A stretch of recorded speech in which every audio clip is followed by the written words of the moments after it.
చేస్తూ ఈ యొక్క మార్నింగ్ ప్రేయర్ ద్వారా లేఖనమేమి చెప్పుచున్నది అని ఆలోచించి అనేక మందిని ఆలోచింప చేయడానికి చేరువచ్చినటువంటి అందరికీ కూడా ప్రభువైన యేసుక్రీస్తు నామములో శుభాభివందనములు తెలియజేస్తున్నాము. అందరికీ వందనములు. సహోదరులు సుబ్రహ్మణ్యం గారి ప్రారంభ ప్రార్థనతో ఈనాటి మార్నింగ్ ప్రేయర్ కార్యక్రమమును మనం ప్రారంభించుకుందాము.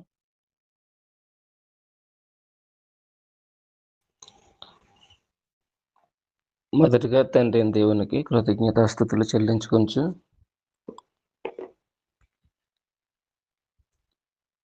ఆ మహాదేవుని కృపను బట్టి మరొక ఉదయకాల సమయంలో ఆయన స్తుతించుకుని ఆరాధించుకుని అవకాశాన్ని ఆయన కల్పించిన విధానాన్ని బట్టి కృతజ్ఞతాస్తుతులు చెల్లించుకొంచున్నాను.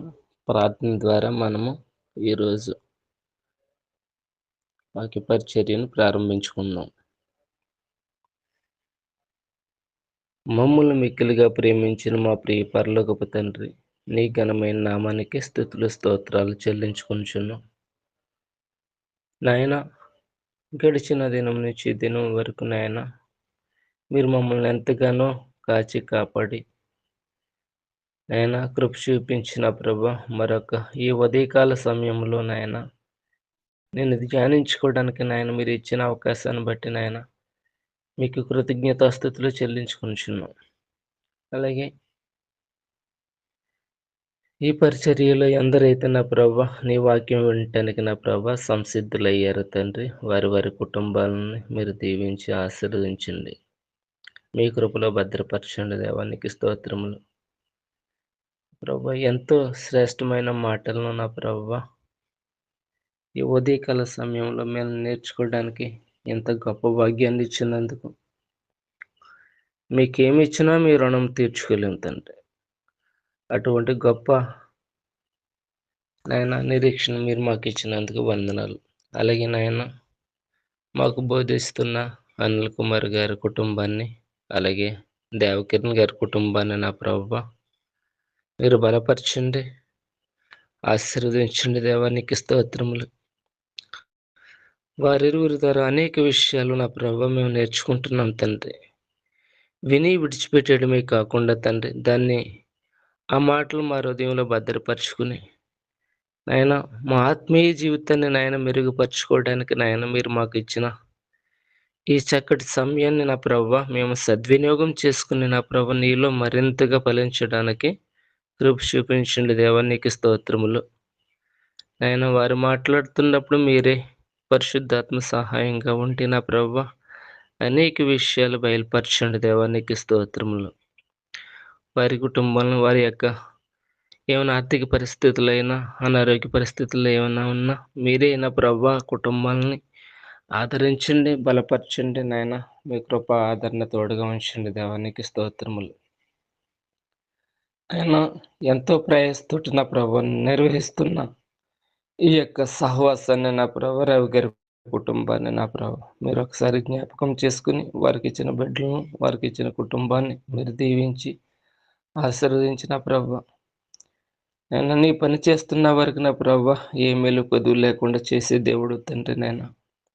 అలాగే ఈ టీంలో ఉన్న ప్రతి ఒక్కరు కూడా నా ప్రభు నీ కొరకు ఆసక్తి కలిగిన ప్రభు నీ మాటల్లో ఇంకా మరింత లోతైన అనుభవంలోకి వెళ్ళేవారు ఉన్నారు తండ్రి నాయన. వారి వారి కుటుంబాలను నాయన మీరు దీవించి ఆశీర్వదించండి. దేవునికి స్తోత్రములు. ఈ యొక్క 2026 సంవత్సరంలో నాయన ఇంకా ఈ సహవాసాన్ని మరింతగా బలపరిచి నాయన అనేక మందికి నాయన నీ యొక్క సత్య సువార్త చెప్పగలిగే గొప్ప కృపను నా ప్రభువా ఈ టీం సభ్యులకి మీరు అనుగ్రహించండి. దేవానికి స్తోత్రములు. ఆయన ఈ లోకంలో నా ప్రభువా ఆయన లోకంలో శరీరాస, నేత్రాస, జీవబుడంబం రాజ్యం వెళ్తున్న ఈ సమయంలో నా ప్రభువా మమ్మల్ని మేల్కొల్పడానికి నా ప్రభువా మీరు ఇచ్చిన ఈ యొక్క సహవాసాన్ని నా ప్రభువా అందును బట్టి మీకు కృతజ్ఞతాస్తుతులు చెల్లించుతున్నాం తండ్రి నాయన. ఏ విషయంలోనూ కూడా నాయన మేము కుడికి కానీ ఎడమకి కానీ తొట్టిల్లు పోకుండా మీరు ఇచ్చిన వాక్యం మీద మేము స్థిరంగా నిలబడి నూతనంగా నాయన మనసును మాకు అనుగ్రహించండి. దేవానికి స్తోత్రములు. ఇటు సహవాసం నా ప్రభువా మా జీవిత పర్యంతం వరకు కూడా నా ప్రభువా మేము ఇదే సహవాసంలో నేను మేము కొనసాగే గొప్ప భాగ్యాన్ని మీరు మాకు అనుగ్రహించమని, అలాగే పాటల్లో వాక్య పఠనాల్లో మీరే సహాయంగా ఉండి క్రమంగాను మర్యాదగాను జరిగించి నీ నామానికి మహిమ తెచ్చుకుంటారని మా ప్రభు రక్షకుడైన యేసుక్రీస్తు శ్రేష్టమైన నామంలో ప్రార్థించి అడిగి వేడుకొంచున్నాం మా ప్రియ పరలోకపు తండ్రి. ఆమేన్. సహోదరులందరికీ వందనాలు. ప్రార్థన చేసిన సహోదరులు సుబ్రహ్మణ్యం గారికి వందనములు. మొదటి కీర్తనగా సహోదరులు సుబ్రహ్మణ్యం గారు పాడి వినిపిస్తారు. రెండవ కీర్తనగా సహోదరులు స్వామి గారు పాడి వినిపిస్తారు.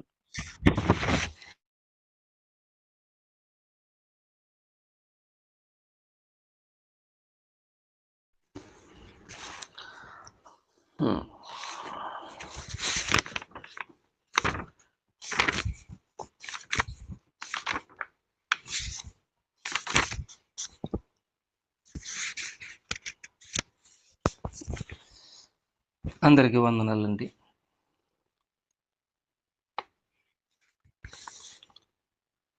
స్వచ్ఛంద సియోను వాసి సర్వాధికారి కస్తూరి పురాసి స్వచ్ఛంద సియోను వాసి సర్వాధికారి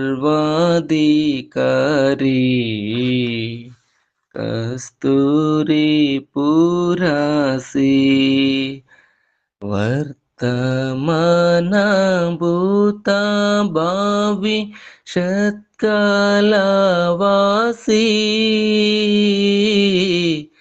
వర్తమాన భూత భావి షత్కాలవాసి అల్ఫా ఓమేగా తానే అల్ఫా ఓమేగా తానే ఆద్యంతము మన యేసే ఆద్యంతము మన యేసే స్వచ్ఛంద సియోను వాసి సర్వాధికారి కస్తూరి పురాసి ఇదిగో నేనొక నిబంధనను అద్భుతముల చేతున్ నీ ప్రజలందరి ఎదుట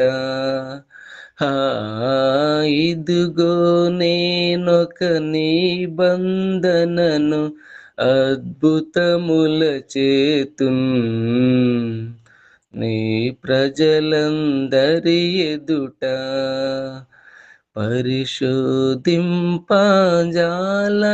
మహా పనులెల్లా ప్రభువే పరిశోధింపజాలని మహా పనులెల్లా ప్రభువే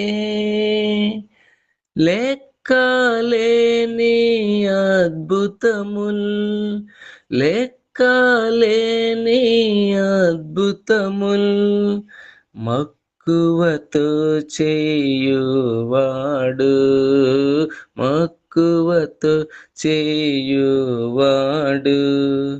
స్వచ్ఛంద సియోను వాసి సర్వాధికారి కస్తూరి పురాసి నీలముల పునాదులు వేసి నీలాంజనములతో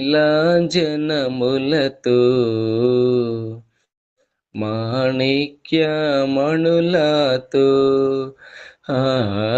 నీలముల పునాదులు వేసి నీలాంజనములతో మాణిక్యమణులతో సువర్ణ సునీయముల సూర్యకాంతముతో సువర్ణ సునీయముల సూర్యకాంతముతో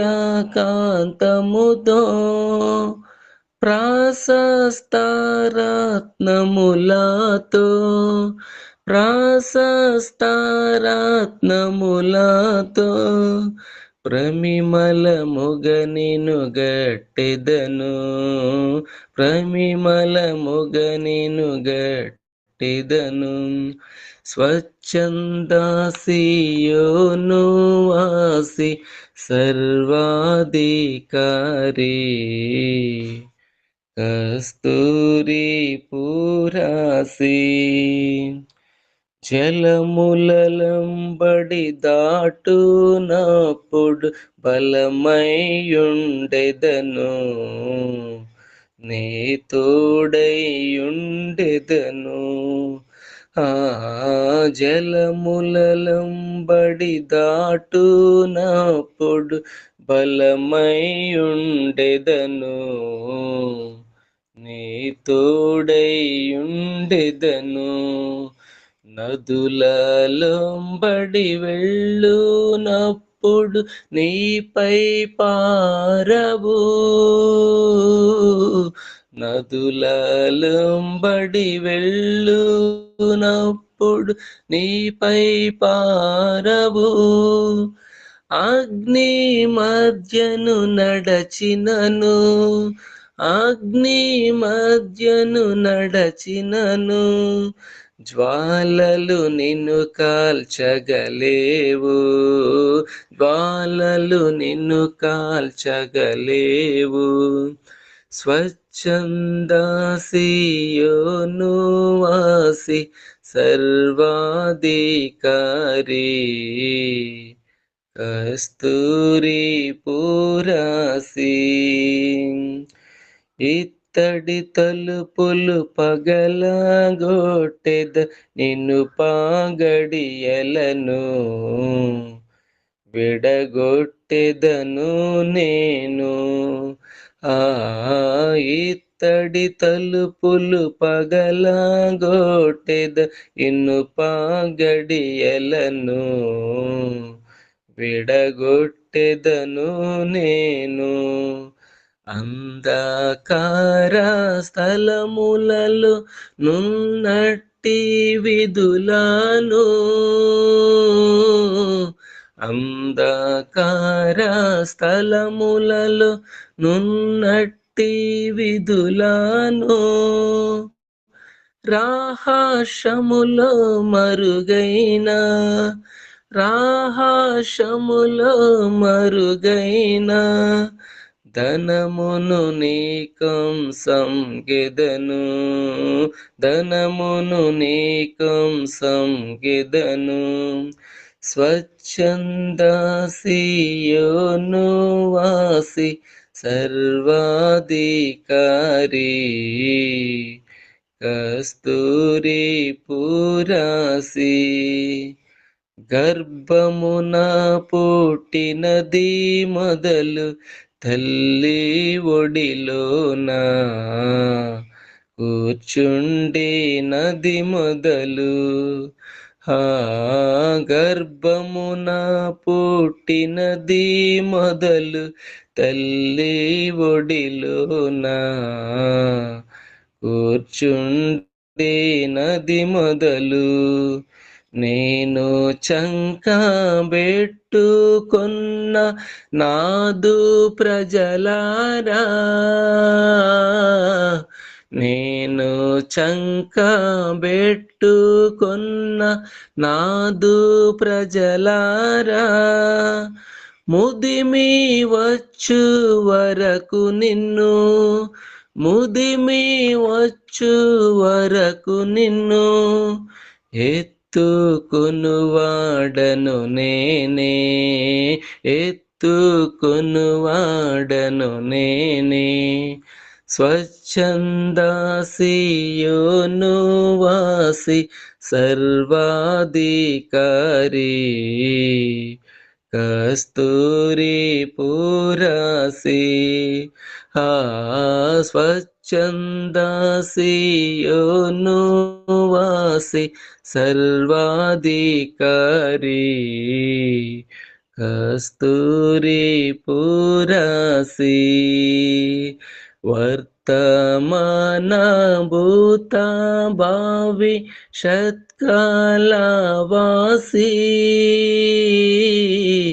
వర్తమాన భూత భావి షత్కాలవాసి అల్ఫా ఓమేగా తానే అల్ఫా ఓమేగా తానే ఆద్యంతము మన యేసే ఆద్యంతము మన యేసే. అందరికి వందనాలు. తండ్రి అయిన దేవునికి స్తుతులు స్తోత్రములు. కూడొచ్చిన మీ అందరికీ యేసుప్రభు నామమున వందనాలండి. రండి యెహోవాను గూర్చి అని పాట పాడదాము. రండి యెహోవాను గూర్చి ఉత్సాహగానము చేసెదము. రండి యెహోవాను గూర్చి ఉత్సాహగానము చేసెదము. ఆయనే మన పోషకుడు, నమ్మదగిన దేవుడని. ఆయనే మన పోషకుడు, నమ్మదగిన దేవుడని. రండి యెహోవాను గూర్చి ఉత్సాహగానము చేసెదము. రండి యెహోవాను గూర్చి ఉత్సాహగానము చేసెదము. కష్ట నష్టములెన్నున్నా, పొంగు సాగరమెదురైనా. కష్ట నష్టములెన్నున్నా, పొంగు సాగరమెదురైనా. ఆయనే మన ఆశ్రయం ఇరుకులో ఇబ్బందులలో. ఆయనే మన ఆశ్రయం ఇరుకులో ఇబ్బందులలో. రండి యెహోవాను గూర్చి ఉత్సాహగానము చేసెదము. రండి యెహోవాను గూర్చి ఉత్సాహగానము చేసెదము. త్రోవ తప్పిన వారులను చేరదీసే నాదుడని. త్రోవ తప్పిన వారలను చేరదీసే నాదుడని. నీతి సూర్యుడు ఆయనే, నిత్యము స్తుతి చేయుదము. నీతి సూర్యుడు ఆయనే, నిత్యము స్తుతి చేయుదము. రండి యెహోవాను గూర్చి ఉత్సాహగానము చేసెదము. రండి యెహోవాను గూర్చి ఉత్సాహగానము చేసెదము. విరిగి నలిగిన హృదయముతో దేవదేవుని సన్నిధిలో. విరిగి నలిగిన హృదయముతో దేవదేవుని సన్నిధిలో. అనిశము ప్రార్థించిన కలుగును ఈవులు మనకెన్నో. అనుశము ప్రార్థించిన కలుగును ఈవులు మనకెన్నో. రండి యెహోవాను గూర్చి ఉత్సాహగానము చేసెదము. రండి యెహోవాను గూర్చి ఉత్సాహగానము చేసెదము. ఆయనే మన పోషకుడు, నమ్మదగిన దేవుడని. ఆయనే మన పోషకుడు, నమ్మదగిన దేవుడని. రండి యెహోవాను గూర్చి ఉత్సాహగానము చేసెదము. రండి యెహోవాను గూర్చి ఉత్సాహగానము చేసెదము. ఉన్నారండి.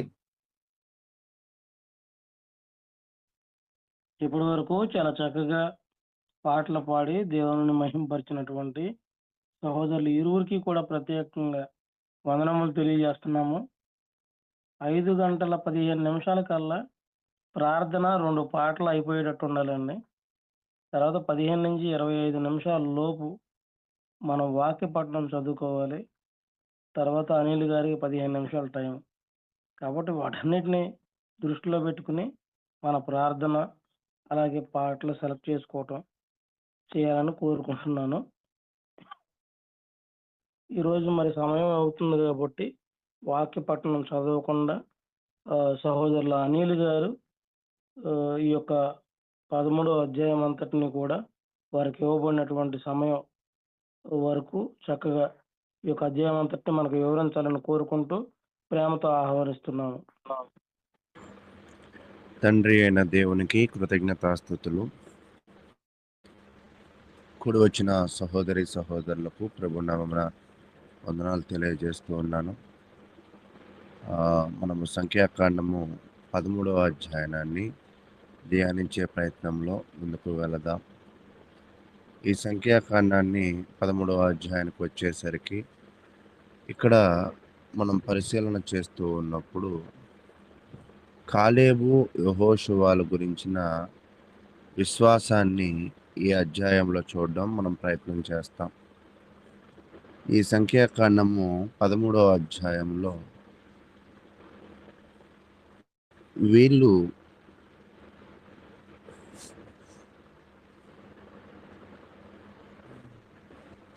మోషే వాగ్దాన దేశమైన కానానును అన్వేషించడానికి చారులను ప్రతి గోత్రంలో నుంచి ఒక నాయకుడును పంపినట్లుగా వివరిస్తూ ఉంది. అంటే 12 మంది 12 గోత్రాలు ఉన్నాయి కదా, ప్రతి గోత్రంలో నుంచి ఒక వ్యక్తిగా 12 మంది ఆ వాగ్దాన దేశాన్ని చూడడానికి వెళ్ళారు. ఎంతకాలము దానిని పరిశీలన చేశారు అంటే 40 రోజుల తర్వాత వారు తిరిగి వచ్చి ఆ దేశము సారవంతమైనదని, పాలు మరియు తేనెతో ప్రవహించేదని నిర్ధారించారు. కానీ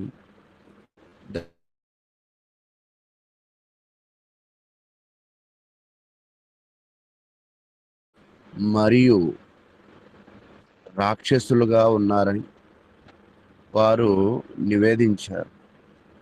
10 మంది గూఢాచారులు భయాన్ని వ్యాపింపజేస్తూ ఉండగా యెహోషువ మరియు కాలేబు దేవుని విశ్వసించి ఆ దేశాన్ని జయిస్తామని సలహా ఇస్తున్నారు.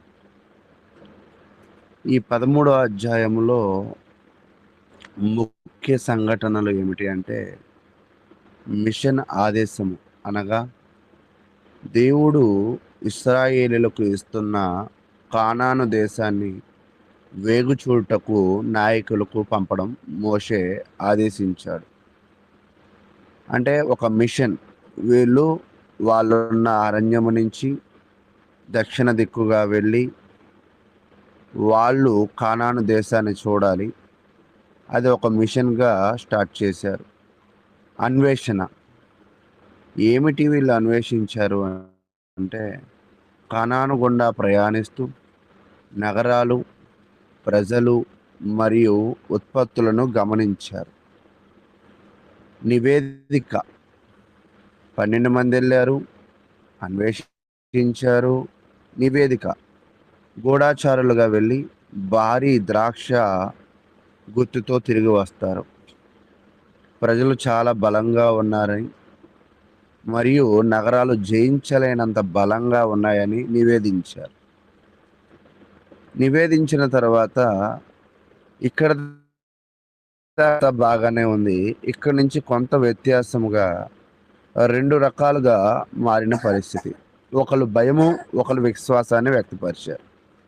10 మంది గూఢాచారులు నిరుత్సాహపరిచే మాటలను, ఇద్దరు 2 గోత్రికులు పరిచే విశ్వాసాన్ని తెలియజేశారు. మైనారిటీ నివేదిక కాలేబు, యెహోషువ విశ్వాసాన్ని వ్యక్తం చేశారు.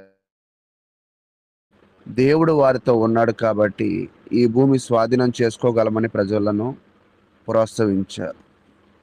అయితే ప్రియ సహోదరులారా, ఈ యొక్క అధ్యాయము ఒక ప్రారంభ ప్రశ్నతో మనం ముందుకు వెళదాం. నీ జీవితంలో దేవుడు వాగ్దానము చేసిన మంచి విషయాలు ఉన్న భయము వల్ల వెనకకి తగ్గిన సందర్భం ఉందా? అంటే మనం ఒక్కోసారి ఏం మర్చిపోతూ ఉంటామంటే, మనం నమ్ముకున్న దేవుడు మనకు ఎన్నో వాగ్దానాలను ఇచ్చాడు. ఎన్నో వాగ్దానాలను ఇస్తే మనం ఏం చేస్తామంటే, సంవత్సరానికి ఒక వాగ్దానం చాలు అని దాంతో సరిపెట్టుకుంటూ ఉంటాం.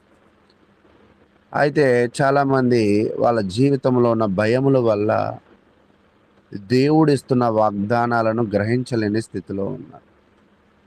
అయితే ఈ 13వ అధ్యాయం మనకు ఒక గొప్ప సత్యాన్ని నేర్పుతుంది. వాగ్దానం ఒకటే, కానీ దాన్ని చూసే దృష్టి వేరు.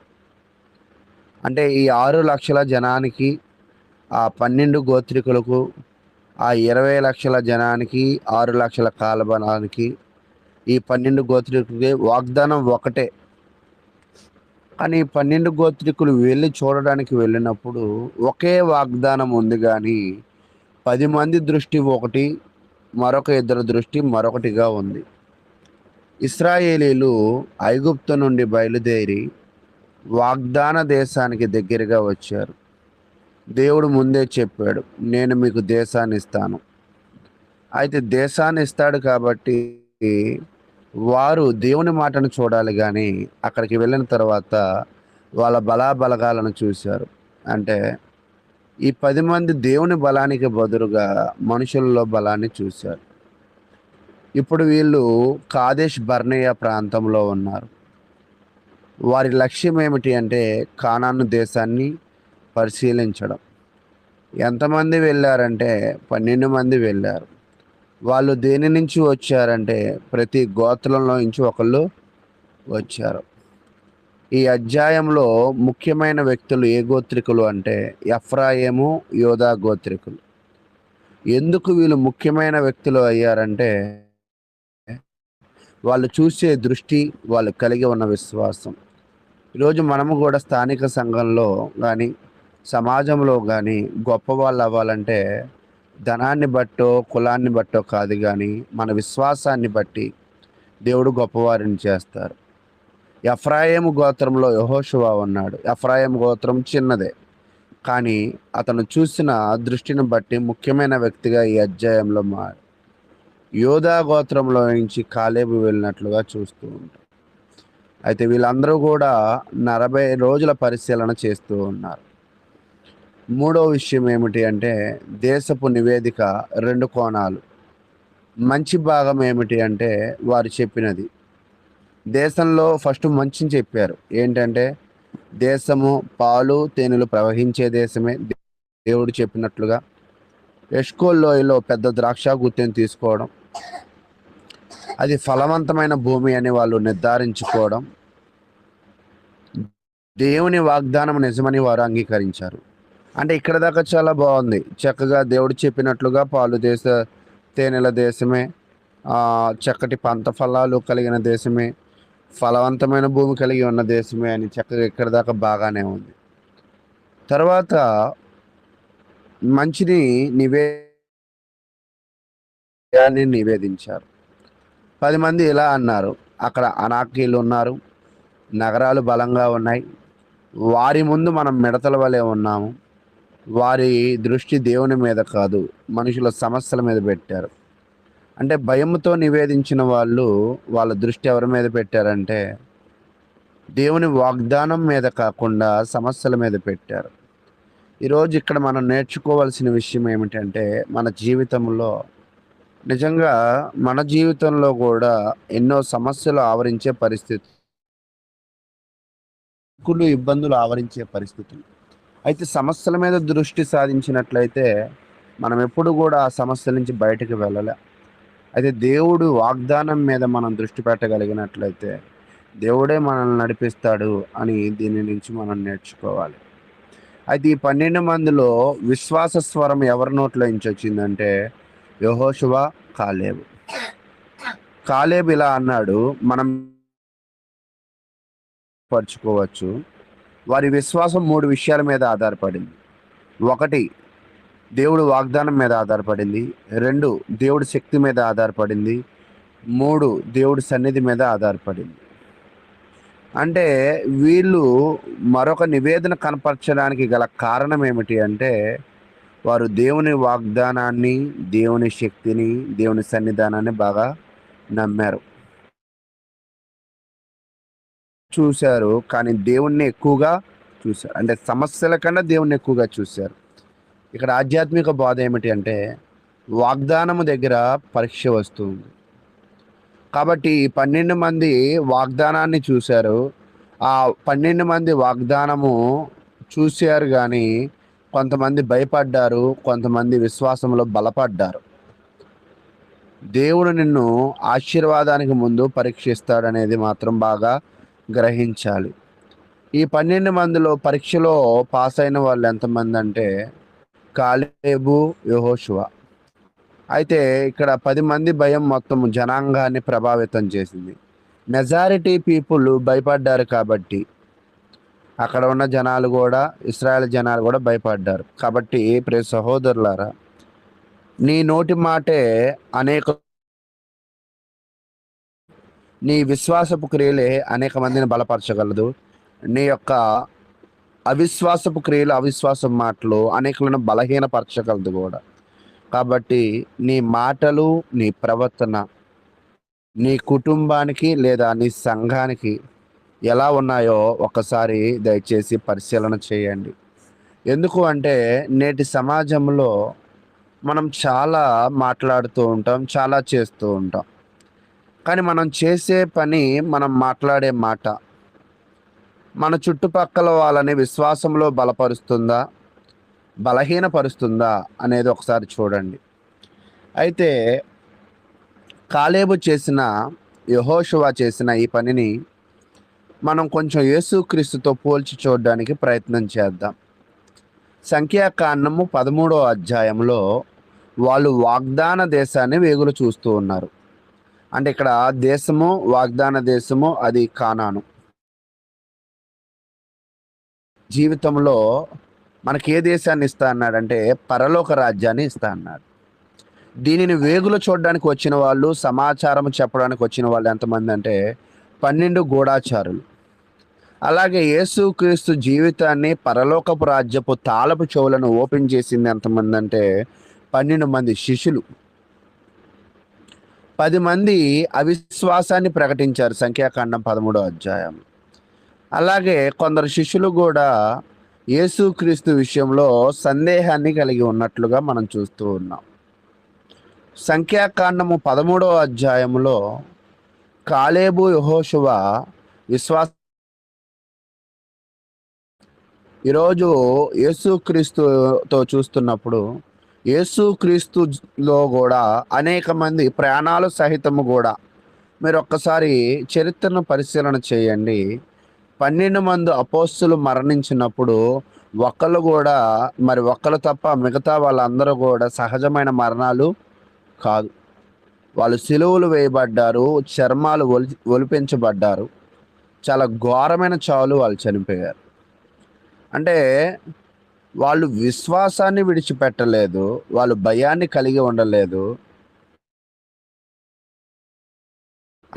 ఈ లోకం ఇబ్బంది పెట్టగలిగింది, కానీ వాళ్ళ విశ్వాసాన్ని, ఆత్మీయత జీవితాన్ని వాళ్ళు ఏమీ చేయలేకపోయారు.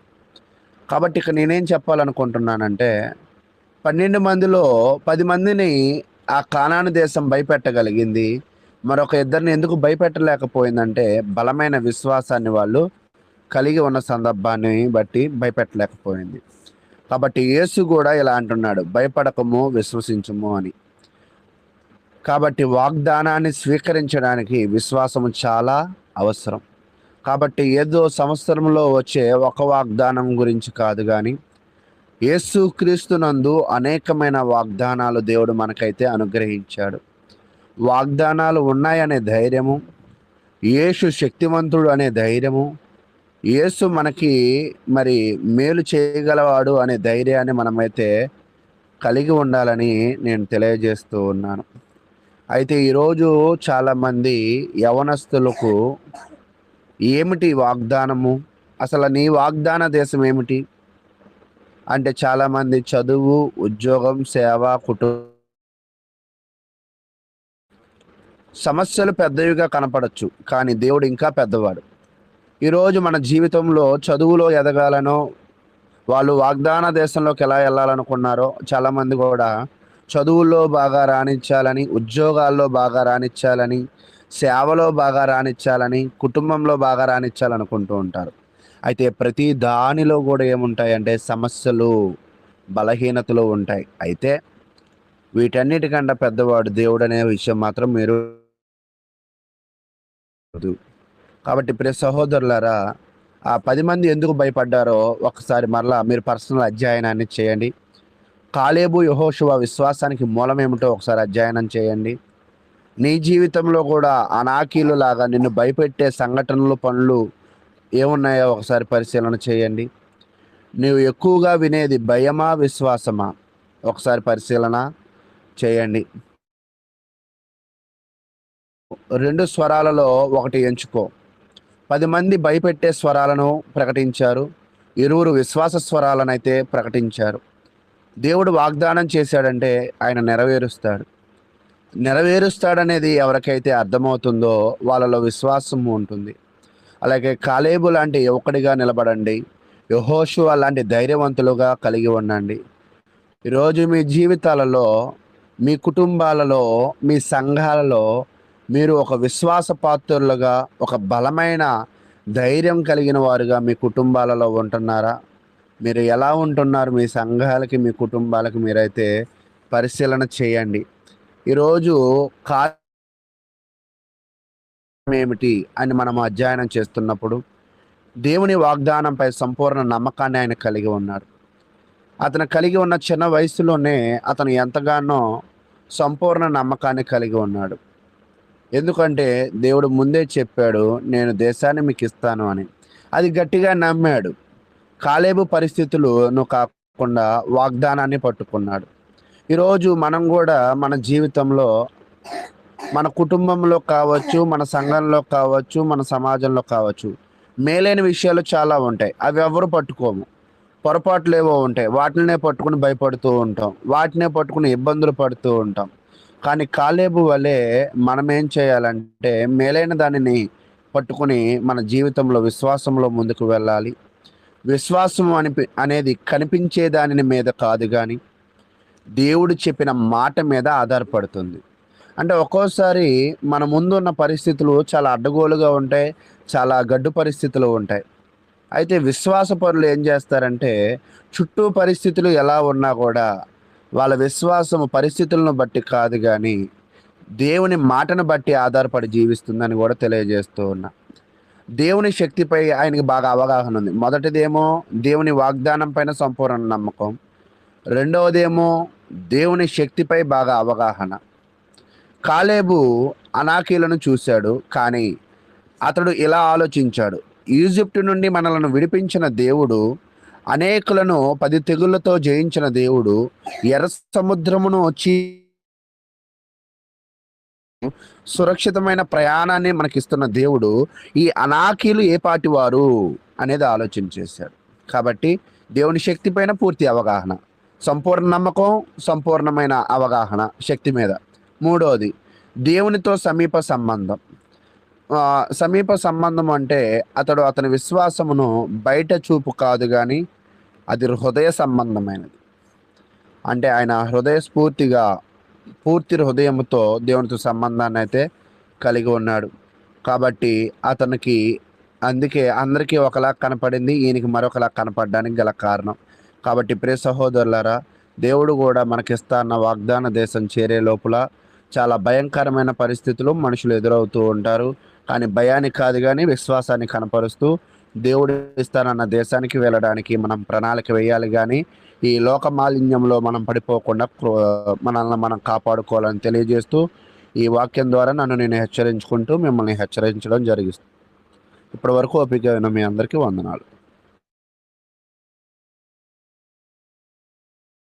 ఇప్పటి వరకు చాలా చక్కగా అనేకమైనటువంటి సంగతులను మనకు నేర్పించినటువంటి సహోదరులు అనిల్ గారికి ప్రత్యేకంగా వందనములు. కాబట్టి ఈ యొక్క విశ్వాస జీవితంలో, ఈ యొక్క యాత్రలో మనకు అనేకమైనటువంటి శ్రమలు కలిగినను దేవుని పట్ల మనం నమ్మకంగా జీవించి పరలోకం చేరే విధంగా జీవించడానికి ప్రయత్నం చేయాలని కోరుకుంటున్నాము. సహోదరులు అనిల్ గారికి మరి ఒకసారి ప్రత్యేకంగా వందనములు తెలియజేస్తూ, సహోదరులు యేసుపాదం గారు ఇప్పటి వరకు జరిగినటువంటి కార్యక్రమం అంతటి విషయమై తదుపరి దేవకన్న గారి మెసేజ్ కొరకు ప్రార్థన సహాయం కోరవలసిందిగా కోరుకుంటూ ప్రేమతో ఆహ్వానిస్తున్నాము. మంచిదండి, ప్రార్థన చేసుకుందాము. పరలోకమందున్న మా ప్రియ తండ్రి, ప్రేమ కనికరము జాలి కలిగిన మహోన్నతుడా, మీ ఘనమైన ఉన్నతమైన నామాన్ని స్తుతులు తండ్రి. మమ్మల్ని ప్రేమించి మా జీవితంలో ఇచ్చిన దినాన్ని బట్టి స్తుతులు. ఈ దినాన్ని చూసి మరి లేఖనం ఏమి చెప్తున్నదని ధ్యాన కుడికలో జాయిన్ అయ్యి మీ ఉన్నతమైన నామాన్ని మా గాత్రముల ద్వారా స్తుతించి మహిమపరిచి ఘనపరిచేటువంటి గొప్ప భాగ్యాన్ని మాకు ఇచ్చారు. అలాగే మీ యొక్క దాసుల ద్వారా సంఖ్యాకాండంలో ఉన్నటువంటి సమాచారాన్ని మాకు తీసుకొచ్చారు. అలనాడు మరి మీ యొక్క భక్తులు, మీ స్వకీయ జనాంగమైనటువంటి ఇశ్రాయేలీలు లోకాన్ని చూసి భయపడకూడదనేటువంటి విషయాలు తెలియజేయటానికి, మరి వాళ్ళలో ధైర్యాన్ని నింపటానికి, మరి ఆ ప్రజలను చూసి రమ్మన్నప్పుడు మరి కొంతమంది అయితే అల్ప విశ్వాసంతో అధైర్యపడి భయముతో అల్ప విశ్వాసాన్ని చూపించారు. కానీ నిజమైనటువంటి భక్తులు, నిన్ను నమ్ముకున్నటువంటి భక్తులు, వాగ్దానం చేసిన దేవుడు నమ్మదగిన వాడని దృఢమైన విశ్వాసము కలిగి కాలేబు యెహోషువలు మరి వేగుల వాళ్ళని చూసి మంచి సమాచారాన్ని మరి నాయకులకి ఆయన తెలియజేశారు. మరి ఈ లోకంలో మరి క్రైస్తవులు అనేటువంటి మేము కూడా ఈ లోకంలో ఉన్న వాటిని చూసి మేము అధైర్యపడి అల్ప విశ్వాసాన్ని కలిగి ఉండకుండా ధైర్యంగా ఉండాలనేటువంటి విషయాలు మమ్మల్ని హెచ్చరించారు. అందును బట్టి మీ కృతజ్ఞతలు తెలియజేసుకుంటున్నాం తండ్రి. అలాగే మరో మెసేజీ మరి మీ యొక్క దాసులు దేవకర్ణ గారు ఈరోజు మరి మాకు ఏమైతే సందేశాన్ని వినిపించడానికి సమాచారాన్ని మా దగ్గరికి తీసుకొస్తున్నారో ఆ యొక్క సమాచారాన్ని మాకు అర్థమయ్యే రీతిలో బోధించేటువంటి మంచి సామర్థ్యాన్ని, సందర్భానుసారమైనటువంటి ఆలోచన జ్ఞానాన్ని నీ దాసులకి మరింతగా దయచేస్తారని ఆశపడుతూ, వినుసున్నటువంటి మాకు గ్రహించేటువంటి మనసును దయచేసి నాయన వాటి ప్రకారం జీవించేటువంటి ఆలోచన కూడా విన్న ప్రతి ఒక్కరికి దయచేయమని కోరుకుంటూ, ఈ మనవులు మీ ప్రియకుమారుడును మా ప్రభువును రక్షకుడైన యేసుక్రీస్తు నామంలో ఈ మనవులన్నీ అడిగి వేడుకొనుచున్న ప్రియ పరలోకపు తండ్రి, ఆమేన్. ప్రార్థన చేసినటువంటి సహోదరులు యేసుపాదం గారికి ప్రత్యేకంగా వందనములు తెలియజేస్తున్నాము. ఈ సమయంలో సహోదరులు దేవకర్ణ గారు వారికి ఇవ్వబడినటువంటి సమయం అంతటిని కూడా సంపూర్ణంగా వినియోగించుకుని దేవుని యొక్క వాక్యమును మనకు వినిపించవలసిందిగా కోరుకుంటూ ప్రేమతో ఆహ్వానిస్తున్నాము.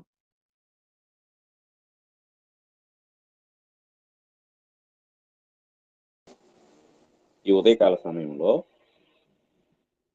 మొదటిగా మన పరలోకపు తండ్రి అయిన దేవునికి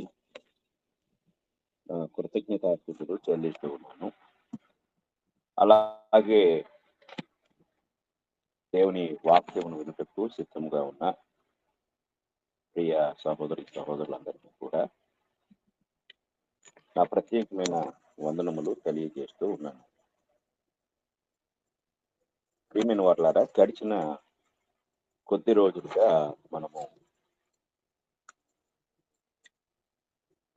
ప్రతిష్ఠించబడుట లేక పరిశుద్ధపరచబడుట అనే అంశమును గురించి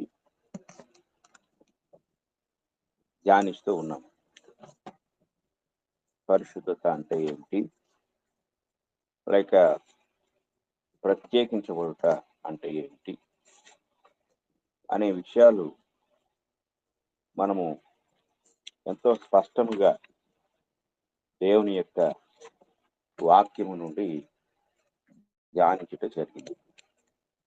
అయితే ఈరోజు మనము పరిశుద్ధతకు ఆటంకములు అనే పాయింట్ను దేవుని యొక్క వాక్యము నుండి ఆలోచన చేద్దాం. పరిశుద్ధతకు లేక ప్రతిష్ఠించబడుటకు లేక ప్రతిష్ఠించబడిన జీవన విధానానికి ఆటంకములు ఏమిటి అనేది మనం గ్రహించాలి. క్రైస్తవ జీవితానికి అత్యంత ప్రాముఖ్యమైన విషయం ఏమిటి అనేది మనము చాలా జాగ్రత్తగా పరిశీలన చేసినట్లయితే దేవుని యొక్క వాక్యము ఎంతో స్పష్టంగా మనకు తెలియజేస్తూ ఉంది. ప్రాముఖ్యంగా అపోస్తులైన పౌలు గారు కొరింథీయులకు రాసిన మొదటి పత్రిక 1వ అధ్యాయము 2వ వచనాన్ని మనం ఎప్పుడు కూడా గుర్తుంచుకోవాలి. ఈ యొక్క వచనాన్ని మనం చదువుకున్నట్లయితే ఇందులో 2 విషయాలను మనం గ్రహించగలం. ఈ 2 విషయాలు మనం పరిశీలించినప్పుడు చదువుకుందాం ఒకసారి. కొరింథీలోనున్న దేవుని సంఘమునకు అనగా క్రీస్తు యేసునందు పరిశుద్ధ పరచబడిన వారై పరిశుద్ధులుగా ఉండుటకు పిలువబడిన వారికి అంటాడు. పత్రిక ఎవరికి రాయబడింది అంటే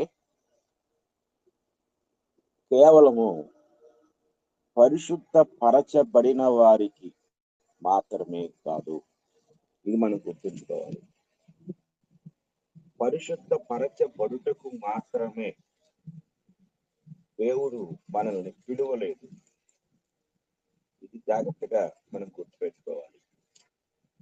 చాలా మంది క్రైస్తవుల యొక్క ఉద్దేశంలో లేక జీవన విధానంలో వారు ఏం కలిగి ఉంటున్నారంటే ఎటువంటి దృక్పథాన్ని అంటే పరిశుద్ధతను గూర్చి ఎటువంటి ఆలోచన విధానం కలిగి ఉన్నారు అనేది మనం ఆలోచించినప్పుడు కేవలము పరిశుద్ధ పరచబడుట అనే ఒక్క విషయాన్ని మాత్రమే ఆలోచిస్తున్నారు. ఆ ఒక్క విషయాన్ని గురించి మాత్రమే అవగాహన కలిగి ఉన్నారు. తరచుగా ఈ పత్రిక చదువుతున్నా లేక ఈ వచన భాగాన్ని చదువుతూ ఉన్నా వారి యొక్క ఆలోచన విధానము ఎక్కడ ఆగిపోయిందంటే నేను పరిశుద్ధపరచబడ్డాను చాలు, క్రీస్తు రక్తము నన్ను పరిశుద్ధపరచబడింది చాలు. ఇది ఒకటే. ఇక ఆ 2వ విషయాన్ని మర్చిపోతున్నారు. దేవుడు నన్ను ఎందుకు పిలిచాడు అంటే పరిశుద్ధ పరచుటకే అనే విషయం మీద దృష్టి పెట్టారు. కానీ దానితో పాటు పరిశుద్ధులుగా ఉండుటకు దేవుడు పిలిచాడు అనే విషయాన్ని చాలా మంది మర్చిపోతూ ఉన్నారు. కనుక ఈ విషయాన్ని చాలా జాగ్రత్తగా ఆలోచన చేసినట్లయితే దేవుని యొక్క వాక్యము ఎంతో స్పష్టంగా తెలియజేస్తారు. పరిశుద్ధులుగా ఉండుటకు మనల్ని పిలిచాడు. పరిశుద్ధ పరిచి దేవుడు మనల్ని వదిలేయలేదు. పరిశుద్ధులుగా మనం కొనసాగాలి అంటే పరిశుద్ధి చేయబడిన లేక ప్రత్యేకించబడిన ఈ జీవితము అక్కడ నుండి నిరంతరము ఆ విధానాన్ని కొనసాగిస్తూ వెళ్ళాలి. ఇదే పరిశుద్ధత లేక పరిశుద్ధులుగా జీవించుట. ఇది మనము జాగ్రత్తగా పరిశీలించవలసిన వారమై ఉన్నాం. క్రైస్తవ జీవితము పరిశుద్ధ పరచబడుటతో ఆగిపోలేదు. అది ఒక బిగినింగ్, ప్రారంభము. ఇది మనం గ్రహించాలి. ఉదాహరణకి భౌతికమైన సృష్టిని గూర్చి మనం ఆలోచించినప్పుడు దేవుడు ఆదికాండము 1వ అధ్యాయంలో 26, 27 వచనాల్లో దైవత్వంలో ఉన్న వ్యక్తులు మాట్లాడుకుంటున్నారు. మనము మన పోలిక చొప్పున నరులను చేయుదుము అని. ఆ తర్వాత చేశారు. చేసిన తర్వాత ఆ 28వ వచనంలో వారు మీరు ఫలించి అభివృద్ధి పొంది విస్తరించి భూమిని ఏలండి అని ఆశీర్వదించారు. అంటే అలా వారు ఆశీర్వదించడంలో ఉన్న ఉద్దేశం ఏంటి అంటే అది నిరంతర ప్రక్రియ. అయిపోయిందంటే వారిని సృష్టించడంలో అది అయిపోలేదు. వారు సృష్టించబడిన తర్వాత చేయవలసిన పని వారి ముందు దేవుడు పెట్టాడు. అంటే ఈరోజు మనము జాగ్రత్తగా పరిశీలించినట్లయితే మనము ఈ పాఠానికి ముందుగా నూతన సృష్టి లేక కొత్త సృష్టి అనే పాఠాన్ని మనం చెప్పుకున్నాం. అంటే నూతన సృష్టిగా చేయబడిన మనము అక్కడ నుండి ఆ యొక్క జీవన విధానాన్ని కొనసాగించవలసిన వారమై ఉన్నాము. అలాగే ఈరోజు పరిశుద్ధ పరచబడిన మనము మన అనుదిన జీవన విధానంలో నిరంతరము మన పరిశుద్ధతను కొనసాగించవలసిన విధానం అనేది ఉంది. అంటే ఇక్కడ కేవలం పరిశుద్ధపరచబడుట అనేది అది కేవలము దేవుని ప్రక్రియ మాత్రమే. కానీ అక్కడ నుండి పరిశుద్ధులుగా జీవించుట అనేది మనకు సంబంధించింది. అంటే మనము చేయాలి. అది పరిశుద్ధ పరచుట అనేది ఒక పరిమితమైన కాల వ్యవధిలో జరిగింది. కానీ పరిశుద్ధులుగా జీవించుట అనేది నిరంతర ప్రక్రియ, నిరంతరము కొనసాగించవలసిన ప్రక్రియ. నిరంతరము కూడా మనము దానిని చేయవలసిన వారమై ఉన్నాం. ఇది చాలా ప్రాముఖ్యమైన విషయం. కనుక పరిశుద్ధత అనే విషయంలో మనము కలిగి ఉండవలసిన అవగాహన ఏమిటి అనేది మనం ఆలోచించినట్లయితే అది అత్యంత ప్రాముఖ్యమైనది. పరిశుద్ధతను కొనసాగించుట అనేది. పరిశుద్ధతను కొనసాగించుటకు ఒక క్రైస్తవుని జీవితంలో కొన్ని ఆటంకాలు అనేవి మనకి కనిపిస్తూ ఉంటాయి. ఉదాహరణకి ఇశ్రాయేలీల జీవితంలో అనేక ఆటంకాలు ఏర్పడ్డాయి. అనేక ఆటంకాలు ఏర్పడినప్పుడు ఆ యొక్క ఆటంకాలలో వారు తప్పిపోయారు. మనం జాగ్రత్తగా గ్రహించాలి. క్రైస్తవ జీవితాన్ని ఐగుప్తు నుండి, అంటే ఆత్మీయ జీవితాన్ని లేక పరిశుద్ధ జీవితాన్ని ఐగుప్తు నుండి ఇశ్రాయేలు ప్రజల యొక్క కనాను ప్రయాణంతో పోల్చవచ్చు. ఈ ప్రయాణంలో వారు అనేక విషయాలలో తప్పిపోయారు. తరచుగా దేవుని మీద వారు సణిగారు. తరచుగా వారు విసుగు చెందారు, అసహనానికి గురయ్యారు. కానీ దేవుడు వారి మీద అప్పుడప్పుడు కోపించాడు, అప్పుడప్పుడు వారిని శిక్షించాడు. అయితే ఆయన తరచుగా ఆయన మనసు నొప్పించిన విధానం ఏమిటి అంటే విగ్రహారాధన. ఇది మనం చాలా జాగ్రత్తగా గ్రహించాలి. అంటే ఇశ్రాయేలీలు దేవునికి కోపాన్ని గురి చేసిన విధానము లేక పరిశుద్ధత నుండి తప్పిపోయిన విధానము ఏమిటి అంటే విగ్రహారాధన, అన్యత్వము. ఇది గ్రహించాలి.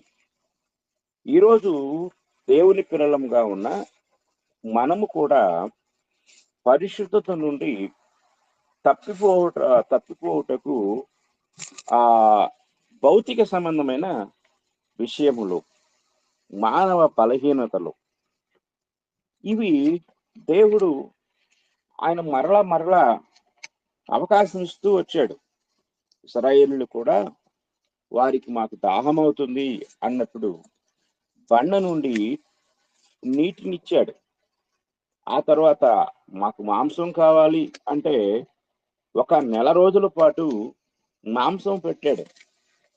ఇలాగా వారికి కావలసినవన్నీ దేవుడు అనుగ్రహించాడు. కానీ దేవుడు సహించలేనిది అంటే, క్షమించలేని పాపం ఏదైనా ఉంది అంటే విగ్రహారాధన అనేది మనము చాలా జాగ్రత్తగా గ్రహించాలి. ఆయన తీవ్రంగా కోపించిన సంఘటనలు అరణ్య ప్రయాణంలో ఆ కనానుకు చేరే అనేక సందర్భాల్లో ఆయనకు తీవ్రమైన కోపాన్ని పుట్టించిన సంఘటనలు మీరు దృష్టి పెట్టినట్లయితే, మీరు పరిశీలన చేసినట్లయితే అది విగ్రహారాధన, అన్య ఆచారాలు, అన్య సాంప్రదాయాలు గ్రహించాలి. దేవుని వాక్యాన్ని మనం పరిశీలించినట్లయితే దేవుడు ఆనాటి ఇశ్రాయేలీల నుండి లేక ఈనాడు క్రైస్తవులమైన మన నుండి ఆయన కోరుకునేది పరిశుద్ధ జీవితము. ఆ పరిశుద్ధ జీవితంలో ఆయనకు అత్యంత మనోవేదన కలిగించే సంఘటన లేక తీవ్రమైన కోపాన్ని పుట్టించే సంఘటన ఏదైనా ఉంది అంటే అన్య ఆచారాలు, విగ్రహారాధన. అన్య ఆచారాలన్నీ కూడా విగ్రహారాధనతో ముడిపెట్టబడి ఉన్నాయి. అది గుర్తుపెట్టుకోండి. రెండవది, ఈరోజు క్రైస్తవులముగా మనం జీవిస్తూ ఉన్నప్పుడు మన జీవన విధానంలో అన్య ఆచారము అందులో ఇమిడి ఉందేమో మనం పరిశీలించాలి. మన యొక్క ఘటమును కాపాడుకోవాలి. పౌలు గారు తెస్సలోనికైలకు వ్రాస్తూ ఆయన ఇచ్చిన ఒక హెచ్చరికను మనం ఒకసారి చదువుకుందాం. తెస్సలోనికైలకు రాసిన పత్రిక, మొదటి పత్రిక 4వ అధ్యాయము 4వ వచనాన్ని చదువుకుందాం. లేక 3, 4 కలిసే ఉంటాయి, పక్క పక్కనే కలిపి చదువుకుందాం.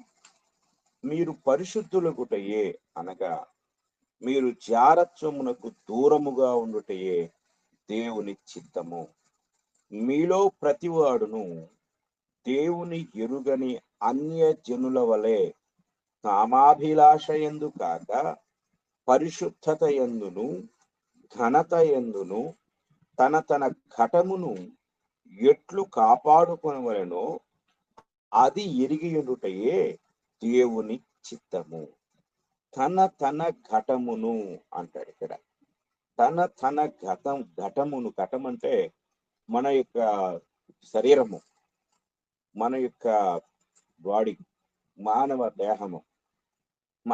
దేహము విషయంలో ఇక్కడ మీ ఘటాలను కాపాడుకోండి అంటాడు. అంటే ఇక్కడ జారత్వము అనేది కేవలము శరీర సంబంధమైన లైంగిక పాపము మాత్రమే కాదు. ఇక్కడ మనం గుర్తుంచుకోవలసిన విషయం ఏంటంటే, ఆనాటి ప్రపంచంలో అంటే ఆనాటి మొదటి శతాబ్దంలో ఉన్న కాలంలో ఉన్న ప్రజలు కావచ్చు, లేక పాత నిబంధనలో ఉన్న ప్రజలు కావచ్చు, ఆనాటి ప్రజలలో జారత్వము దేనితో ముడిపెట్టబడి ఉంది అంటే విగ్రహారాధనతో ముడిపెట్టబడి ఉంది. ఇది కేవలము శరీర సంబంధమైన లైంగిక పాపము మాత్రమే కాదు, విగ్రహారాధనతో అది అనుసంధానము చేయబడి ఉంది. కనుక ఎక్కడ జారత్వము ఉందో అక్కడ విగ్రహారాధన, ఎక్కడ విగ్రహారాధన ఉందో అక్కడ జారత్వము ఒకదానితో ఒకటి కలిసి ఉంటాయి. విగ్రహారాధన ఉంది అంటే అక్కడ ఖచ్చితంగా జారత్వం అనేది ఉంది. కనుక ఈ రెండు దేనికి సంబంధించినవి అంటే విగ్రహారాధనకు సంబంధించినవి. కనుక పౌలు గారు జారత్వము నుండి కాపాడుకునుడి అనే అనే యొక్క విషయాన్ని ఆయన మాట్లాడుతున్నప్పుడు అందులో మనం గుర్తుంచుకోవాల్సిన విషయం ఏమిటంటే అక్కడ విగ్రహారాధన ఉంది అంటే విగ్రహారాధన సంబంధమైన జీవన విధానం నుండి వచ్చిందే జారత్వం. దానికి వేరుగా అది లేదు అనేది మనం గ్రహించాలి. అందుకే ఆ యొక్క రోమన్ సంస్కృతిలో ఎక్కువగా వారు సూర్యుడిని చంద్రుణ్ణి ఆరాధించేవారు. సూర్యుడిని పురుషునితో అలాగే చంద్రుణ్ణి స్త్రీతో పోల్చేవారు. వీరిద్దరిని కలిపి ఆరాధించేటప్పుడు ఆ ఇద్దరిని కలిపి ఆరాధించే విధానంలో ఇద్దరు స్త్రీ పురుషులు వారి దేవాలయాల్లో జారత్వాన్ని జరిగించేవారు. జారత్వం అంటే ఈరోజు శరీర బలహీనతను బట్టి ఇద్దరు స్త్రీ పురుషులు కలిసి చేసే సహజీవనం కాదు. ఇది ఈనాడు జరుగుతుంది. కానీ ఆనాడు పౌలు గారి బోధనలో విషయం ఏంటంటే వారి దేవతలను తృప్తిపరచుటకు వారు దేవాలయాల్లో జరిగించే ఒక జారత్వం అంటే విగ్రహారాధనతో అది కలిసిపోయి ఉంది. కనుక ఈ మాటలు మనం ఆలోచించినప్పుడు పౌలు గారు విగ్రహారాధనకు దూరంగా పారిపోండి అంటాడు, అలాగే జారత్వమునకు దూరముగా పారిపోండి అంటాడు. అంటే ఈ రెండు కూడా కలిసి ఉన్నాయి. అందుకే మీ ఘటములను ఎలా కాపాడుకోవాలో అది ఎరిగి ఉండుటయే దేవుని చిత్తము అన్నాడు. అంటే ప్రధానంగా మనం గ్రహించవలసిన విషయం ఏమిటంటే ఇశ్రాయేలీయుల ప్రయాణాన్ని అరణ్య ప్రయాణాన్ని వారు కనానుకు చేరటము, చేరిన తర్వాత పలుమారులు శత్రువులకు అప్పగించబడటము అనే సంఘటన మీరు చూడండి. ఈ సంఘటనలు అన్నిట్లో కూడా వారి యొక్క వ్యక్తిగత జీవితాల్లో జరిగే లోపాలను, లోటుపాట్లను దేవుడు కొంచెం అలా కోపగించాడే గాని ఆయన వాటిని శిక్షించలేదు. మీరు జాగ్రత్తగా పరిశీలించండి. అంటే పరిశుద్ధతను లేక పరిశుద్ధతను వేరు చేసే, లేక పరిశుద్ధతను కోల్పోయే, లేక పరిశుద్ధులుగా జీవించే జీవన విధానానికి ప్రధానమైన అతి ముఖ్యమైన ఆటంకము అన్య జీవితము అనేది మీరు గుర్తుపెట్టుకోండి. దేవుడు అన్య జీవితాన్ని అస్సలు సహించడు అనే విషయాన్ని మీరు గుర్తుంచుకోండి. చూడండి, ఒకసారి మనము ఆలోచన చేసినప్పుడు నిర్గమకాండము 32వ అధ్యాయము 4వ వచనాన్ని ఒకసారి చదువుకుందాం. 32వ అధ్యాయం 4వ వచనం. అతడు వారి యొద్ద వాటిని తీసుకుని పోగరతో రూపమును ఏర్పరచి దానిని పోత పోసిన దూడగా చేసెను. అప్పుడు వారు, ఓ ఇశ్రాయేలు, ఐగుప్తు దేశములో నుండి నిన్ను రప్పించిన నీ దేవుడు ఇదే అనిది. అహరోను అది చూచి దాని ఎదుట ఒక బలిపీఠమును కట్టించి, మరియు అహరోను రేపు యెహోవాకు పండుగ జరుగునని చాటింపగా, మరునాడు వారు ఉదయమున లేచి దహన బలులను సమాధాన బలులను అర్పించిరి. అప్పుడు జనులు తినుటకును త్రాగుటకును కూర్చుండి ఆడుటకు లేచిరి.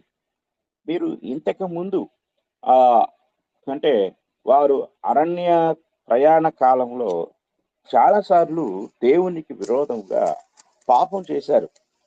వారు చేసిన పాపాన్ని మనము ఆలోచన చేసినట్లయితే వారు నీటి కోసం సణిగారు, వారు ఆహారం కోసం సణిగారు, వారు చాలాసార్లు మోషేకు అహరోనుకు విరోధంగా సణిగారు.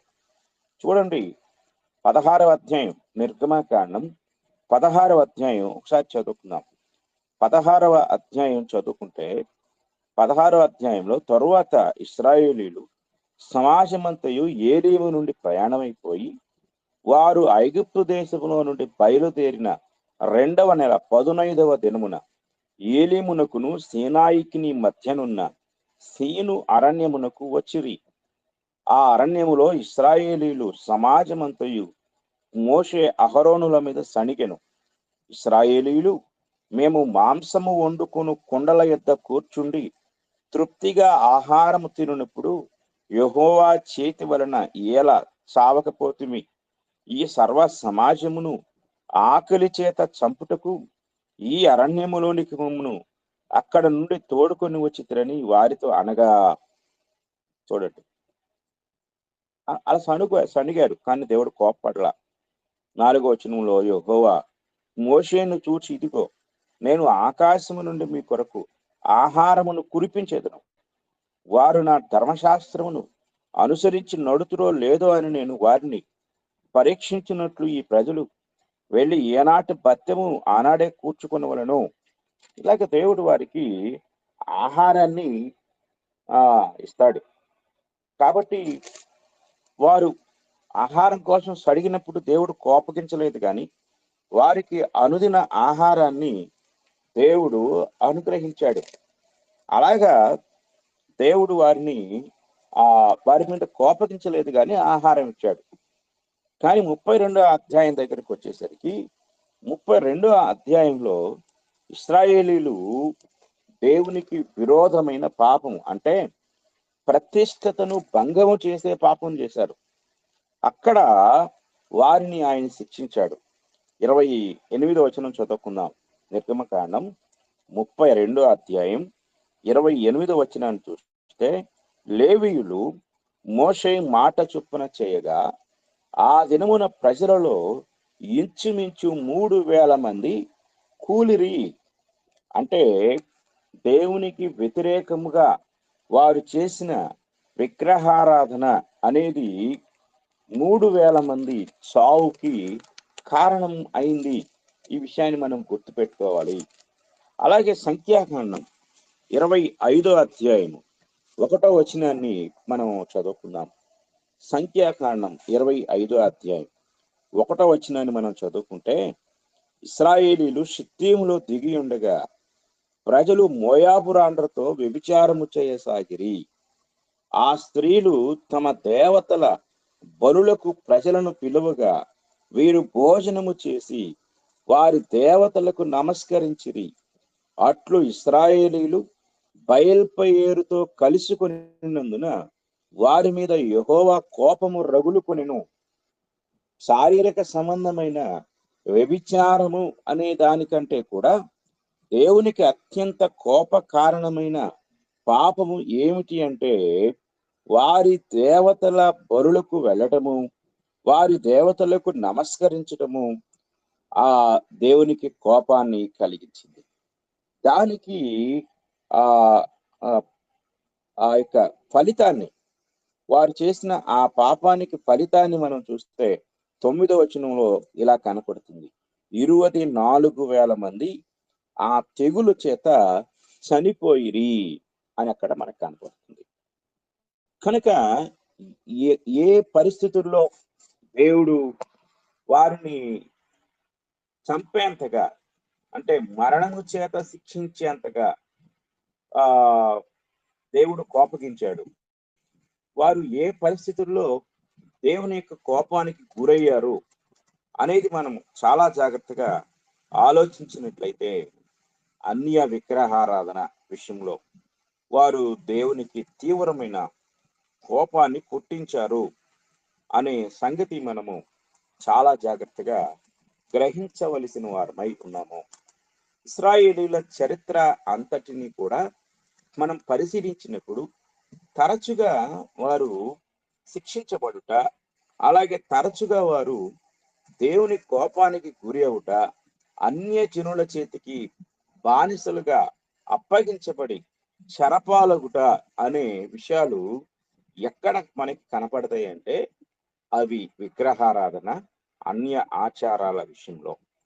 ఈనాడు కూడా క్రైస్తవుల యొక్క జీవన విధానంలో దేవునికి అత్యంత కోప కోపాన్ని పుట్టించే సంఘటన ఏదైనా ఉంది అంటే అది విగ్రహారాధన, విగ్రహ సంబంధమైన ఆచార వ్యవహారములు అనేది గుర్తుపెట్టుకోండి. దేవుడు ఒకవేళ మనం ఏదైనా చిన్న చిన్న పొరపాట్లు చేస్తే వాటిని సరిదిద్దుకోవటానికి, దేవుని కోపాన్ని నుండి దూరం అవ్వటానికి అవకాశం ఉంది. అంటే వ్యక్తిగత బలహీనతలు, మన అనుదిన జీవితంలో వ్యక్తిగతంగా జరిగించే చిన్న చిన్న పొరపాట్లు, వాటి నుండి మనం సరిచేయబడవచ్చు. కానీ దేవుడు తక్షణమే కోపగించే ఒక అత్యంత ప్రాముఖ్యమైన విషయం ఏమిటంటే విగ్రహారాధన, విగ్రహ సంబంధమైన ఆచారములు, అన్య ఆచారములు, వీటిని దేవుడు అత్యంత తీవ్రంగా పరిగణిస్తాడు. దీన్ని మనం గుర్తుపెట్టుకోవాలి. ఇర్మియా గ్రంథం 10వ అధ్యాయము 1వ వచనాన్ని మనం చదువుకుందాం. ఇర్మియా గ్రంథము 10వ అధ్యాయము 1వ వచనాన్ని మనం చదువుకున్నట్లయితే, ఇశ్రాయేలు వంశస్థులారా, యెహోవా మిమ్మును గూర్చి సెలవిచ్చిన మాట వినుడి. యెహోవా సెలవిచ్చుచున్నదేమనగా, అన్య జనముల ఆచారములను అభ్యసింపకుడి. ఆకాశమందు అగపడు చిహ్నములకు జనములు భయపడును, అయితే మీరు వాటికి భయపడకుడి. చూడండి, అన్య జనముల ఆచారములు, ప్రాముఖ్యంగా విగ్రహారాధన. మీరు ఈ 10వ అధ్యాయం అంతా చదివితే విగ్రహారాధన, విగ్రహము యొక్క తయారీ, వాటిని గూర్చి ఈ అధ్యాయంలో దేవుడు తెలియచేస్తూ ఉంటాడు. అంటే దేవుడు ఏ విషయాలని ఆయన తీవ్రంగా ఖండిస్తూ ఉన్నాడు అనే విషయాన్ని మనం జాగ్రత్తగా పరిశీలించినట్లయితే, విగ్రహ ఆరాధన, రెండవది అన్య ఆచారములు. న్యాయాధిపతుల గ్రంథము 2వ అధ్యాయము మనం చదువుకుందాం. న్యాయాధిపతుల గ్రంథము 2వ అధ్యాయము మనము 10వ వచనం నుండి చదువుకుందాం. 2వ అధ్యాయము 10వ వచనం నుండి మనం చూసినట్లయితే, ఆ తరము వారందరూ తమ పితరుల యొద్దకు చేర్చబడిరి. వారి తరువాత యెహోవానైనను ఆయన ఇశ్రాయేలీల కొరకు చేసిన కార్యములనైనను ఎరుగని తరం ఒకటి పుట్టగా, ఇశ్రాయేలీలు యెహోవా కన్నుల ఎదుట కీడు చేసి ఐగుప్తు దేశములో నుండి వారిని రప్పించిన తమ పితరుల దేవుడైన యెహోవాను విసర్జించి బయలు దేవతలను పూజించి తమ చుట్టూ నుండి జనుల దేవతలలో ఇతర దేవతలను అనుసరించి వాటికి నమస్కరించి యెహోవాకు కోపము పుట్టించిరి. వారు యెహోవాను విసర్జించి బయలును ఆష్టారోతును పూజించిరి. కాబట్టి యెహోవా కోపాగ్ని ఇశ్రాయేలుల మీద మండెను. ఆయన దోచుకొని వారి చేతికి వారిని అప్పగించెను. వారు ఇశ్రాయేలీలను దోచుకొనిరి. ఆయన వారి చుట్టూనున్న వారి శత్రువుల చేతికి వారిని అప్పగించెను. కనుక వారు తమ శత్రువుల ఎదుట నిలువలేకపోయిరి. యెహోవా వారితో చెప్పినట్లు, యెహోవా వారితో ప్రమాణము చేసినట్లు, వారు పోయిన ప్రతి స్థలమున వారికి బాధ కలుగు చేయుటకై యెహోవా వారికి శత్రువాయను గనుక వారికి మిక్కిలి ఇబ్బంది కలిగెను. జాగ్రత్తగా మనం గ్రహించాలి. ఎందుకు ఇశ్రాయేళ్ల మీద దేవుని కోపం మండింది? ఎందుకు ఇశ్రాయేలీలు దోచుకొని వారి చేతికి అప్పగించబడ్డారు అంటే, వారు అన్య దేవతలను ఆరాధించారు, అన్య దేవతలను వారు పూజించారు. ఆ తరువాత మనం గమనించినట్లయితే 16వ వచనంలో, ఆ కాలమున యెహోవా వారి కొరకు న్యాయాధిపతులను పుట్టించెను. వీరు దోచుకుని వారి చేతిలో నుండి ఇశ్రాయేలీలను రక్షించిరి. అలాగా వారు న్యాయాధిపతుల చేత విడిపించబడుతూ వచ్చారు. ఆ తర్వాత మనం 3వ అధ్యాయానికి వచ్చినట్లయితే, 3వ అధ్యాయము 1వ వచనం నుంచి మనం చదువుకుందాము. మొదటి వచనం నుంచి చూస్తే, ఇశ్రాయేలీయులకును కనానీయులకును జరిగిన యుద్ధములన్నిటినీ చూడని వారందరినీ శోధించి ఇశ్రాయేళ్ల తరతరముల వారికి అనగా పూర్వము ఆ యుద్ధములను ఏమాత్రము చూడని వారికి యుద్ధము చేయ నేర్పునట్లు యెహోవా ఉండనిచ్చిన జనములు ఇవి. అంటే కొన్ని కొందరు అన్యులు అక్కడ ఉన్నారు చూడండి. అయితే ఇక్కడ మనం గ్రహించవలసిన విషయం ఏమిటంటే 5వ వచనములో, కాబట్టి ఇశ్రాయేలీయులు కనానీయులు, హిత్తీయులు, అమోరీయులు, పెరిజీయులు, హివ్వీయులు, యబూసీయులను జనముల మధ్య నివసించుచు వారి కుమార్తెలను పెళ్లి చేసుకొనుచు వారి కుమారులకు తమ కుమార్తెలనిచ్చుచు వారి దేవతలను పూజించుచు వచ్చిరి. అట్లు ఇశ్రాయేలీయులు యెహోవా సన్నిధిని దోషులై తమ దేవుడైన యెహోవాను మరచి బయలు దేవతలను దేవతా స్తంభములను పూజించిరి. అందును గూర్చి యెహోవా కోపము ఇశ్రాయేళ్ల మీద మండగా ఆయన అరామ్న హరాయిము యొక్క రాజైన కూషన్ రిషితాయిము చేతులకు దాసులగుటకై వారిని అమ్మివేశను.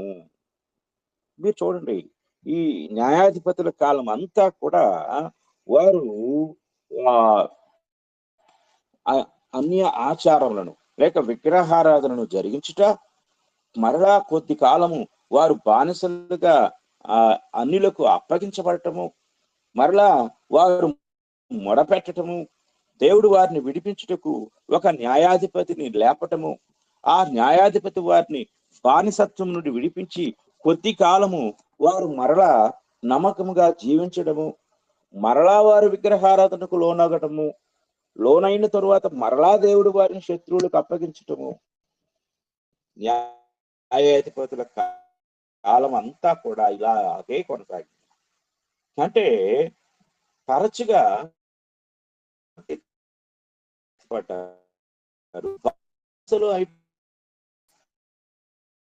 అయిపోయారు,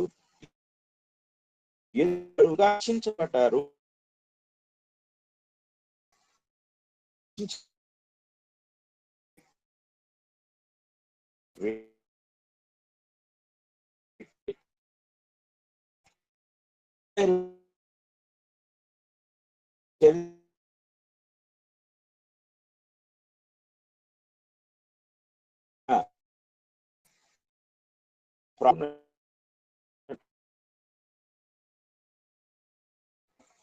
బబులోను యొక్క చెర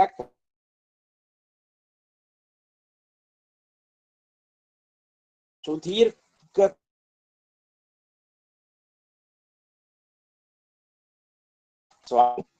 దేవుడు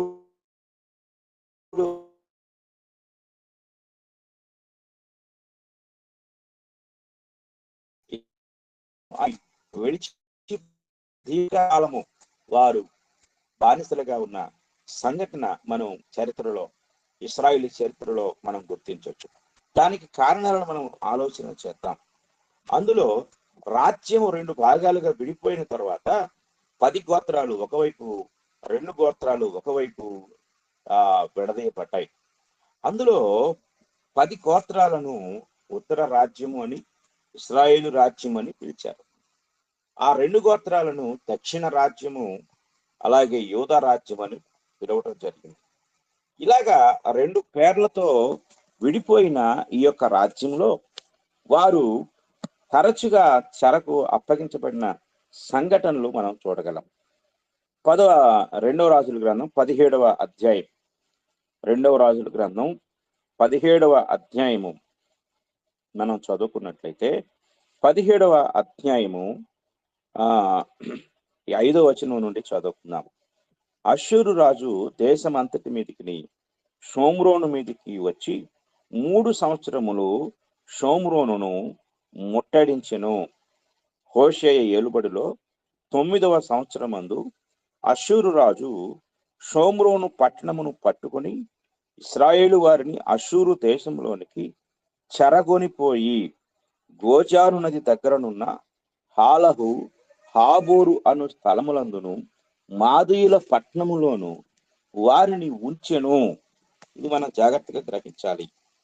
పాలు తేనెలు ప్రవహించు దేశమైన ఆ యొక్క దేశము నుండి వారిని ఆయన చెరపట్టుకొని పోయి వారు ఇతర దేశంలో వారిని బందీలుగా ఉంచినట్లుగా మనము చూడగలం. అయితే మీరు ఈ అధ్యాయం అంతటినీ కూడా పరిశీలించినట్లయితే మరలా వారు తిరిగి రాలేదు. అంటే 10 గోత్రాల ఇశ్రాయేలు దేశానికి వారు ఇంకా మరలా తిరిగి రాకుండా అష్షూరు చెరలోనే వారు ఉండిపోయినట్లుగా మనకు 17, 18 అధ్యాయాలు తెలియచేస్తాయి. అంటే ఎందుకు వారు అంతలాగా దేశ బహిష్కరణ జరిగించవలసి వచ్చింది? ఎందుకు దేవుడు వారిని ఆ దేశము నుండి వారిని బయటికి తరిమి వేశాడు అనేది మనం చాలా జాగ్రత్తగా గ్రహించినట్లయితే చూడండి, 17వ అధ్యాయము 2వ రాజుల గ్రంథం 17వ అధ్యాయము 33వ వచనాన్ని మనం చదువుకుందాం. 33వ వచనము ఇంకా కొంచెం వెనక్కి వెళ్ళి 32 నుండి చదువుకుందాం. మరియు జనులు యెహోవాకు భయపడి ఉన్నత స్థలముల నిమిత్తము సామాన్యులలో కొందరిని యాజకులను చేసుకొనగా వారు జనుల పక్షమున ఉన్నత స్థలములలో కట్టబడిన మందిరముల యందు బలులర్పించుచుండిరి. ఈ ప్రకారముగా వారు యెహోవా యందు భయభక్తులు గలవారై ఉండి తాము ఏ జనుల్లో నుండి పట్టబడిరో ఆయా జనుల మర్యాద చొప్పున తమ దేవతలను పూజించుచుండిరి. ఒక పక్క యెహోవా యందు భయభక్తులు కలుగుంటున్నారు, మరొక పక్క ఆ దేవతలను పూజిస్తూ ఉన్నారు. నేటి వరకు తమ పూర్వ మర్యాదల ప్రకారము వారు చేయుచున్నారు.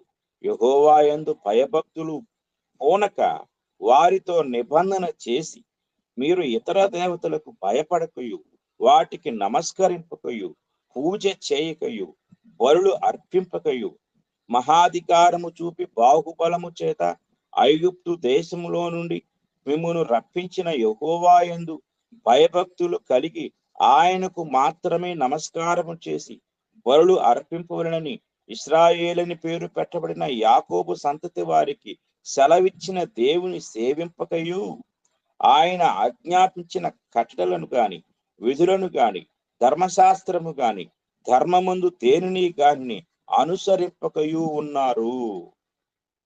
ఇలా ఉన్నారు వీళ్ళు. ఇలా వారు జీవిస్తూ ఉన్నారు.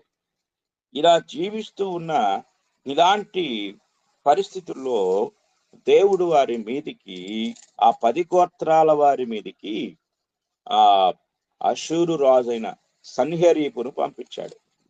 అష్షూరు రాజు వచ్చి వారిని చెరపట్టుకొని వెళ్ళాడు.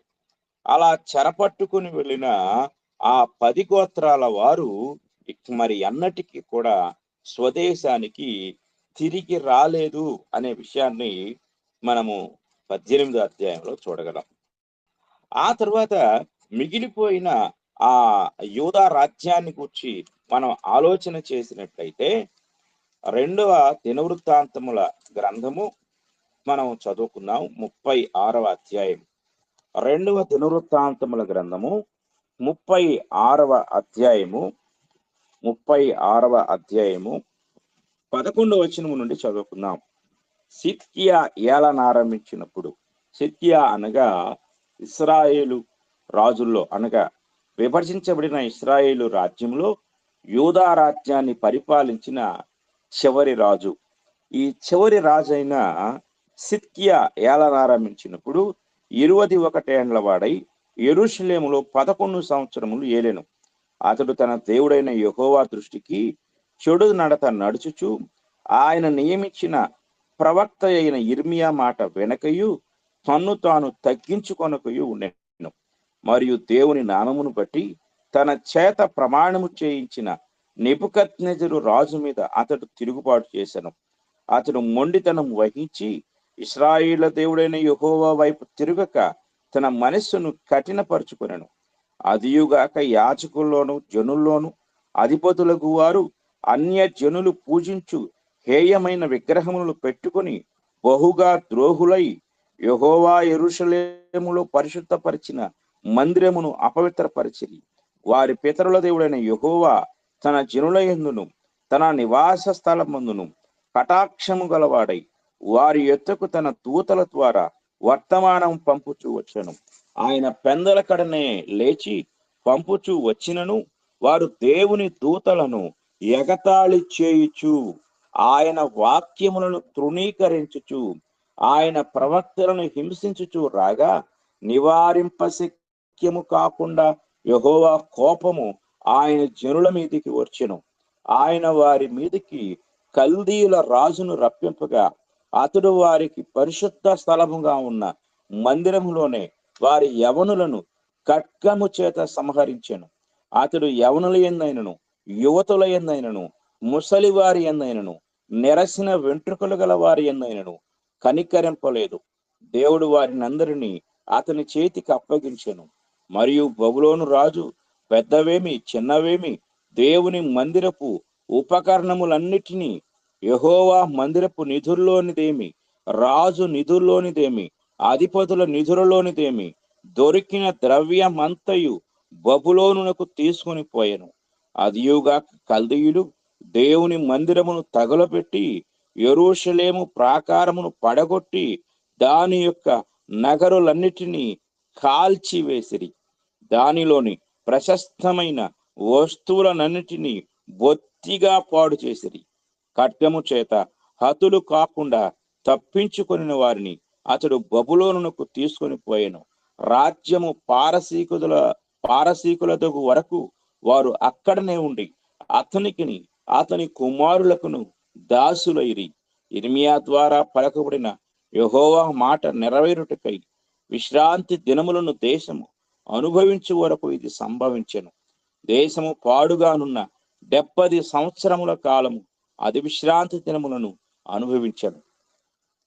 సుదీర్ఘమైన ఈ బానిసత్వము వారి జీవితంలో 70 సంవత్సరాల పాటు వారు బబులోను దేశానికి తరలించబడి బబులోను దేశములో బందీలుగా ఉంచబడుటకు కారణమైంది. దేవుడు తరచుగా ఇశ్రాయేలీయులు దేవునికి కోపాన్ని పుట్టించారు. వారికి దేవుడు అనుగ్రహించిన ధర్మశాస్త్రంలో ఆజ్ఞల యొక్క క్రమాన్ని మనం ఒకసారి జ్ఞాపకం చేసుకుందాం. ఆ ఆజ్ఞల క్రమమును మనం జ్ఞాపకం చేసుకున్నట్లయితే నిర్గమకాండము 20వ అధ్యాయము మనం చదువుకుందాం. నిర్గమకాండము 20వ అధ్యాయం. నిర్గమకాండము 20వ అధ్యాయంలో 2వ వచనం నుండి చదువుకుందాం. నీ దేవుడనైన యెహోవాను నేనే దాసుల గృహమైన ఐగుప్తు దేశంలో నుండి నిన్ను వెలుపలికి రప్పించుకుని నేను తప్ప వేరొక దేవుడు నీకు ఉండకూడదు. పైన ఆకాశం అందే కాని క్రింది భూమి అందే కాని భూమి క్రింది నీళ్ల ఎందే కాని ఉండు. దేని రూపమునైనను విగ్రహమునైనను నీవు చేసుకునకూడదు. వాటికి సాగిల పడకూడదు. వాటిని పూజింపకూడదు. ఎలయనగా నీ దేవుడనైన యెహోవానకు నేను రోషము గల దేవుడను. నన్ను ద్వేషించి వారి విషయంలో 3-4 తరముల వరకు తండ్రుల దోషమును కుమారుల మీదకి రప్పించుచు నన్ను ప్రేమించి నా ఆజ్ఞలు గైకొని వారిని 1000 తరముల వరకు కరుణించువాడనై ఉన్నాను. చూడండి, ఆజ్ఞలలో మొదటి ఆజ్ఞ ఇది. అంటే ఏదైతే ప్రాముఖ్యమైనదో దానిని మొదటి స్థానంలో ఉంచాడు. ఆ తర్వాత రెండవది యెహోవా నామమును వ్యర్థముగా ఉచ్చరింపకూడదు. మూడవది విశ్రాంతి దినమును పరిశుద్ధముగా ఆచరించుటకు జ్ఞాపకం ఉంచుకొనుము. ఈ 3 కూడా దేవుని పక్షముగా లేక దైవికమైన ఆజ్ఞలుగా వీటిని మనం గుర్తించవచ్చు. ఇక అక్కడ నుండి 10 ఆజ్ఞలలో మిగిలిన 7 ఆజ్ఞలు కూడా మానవ సంబంధమైన ఆజ్ఞలు. మానవ సంబంధమైన ఆజ్ఞలు: 1, తల్లిదండ్రులను సన్మానించాలి.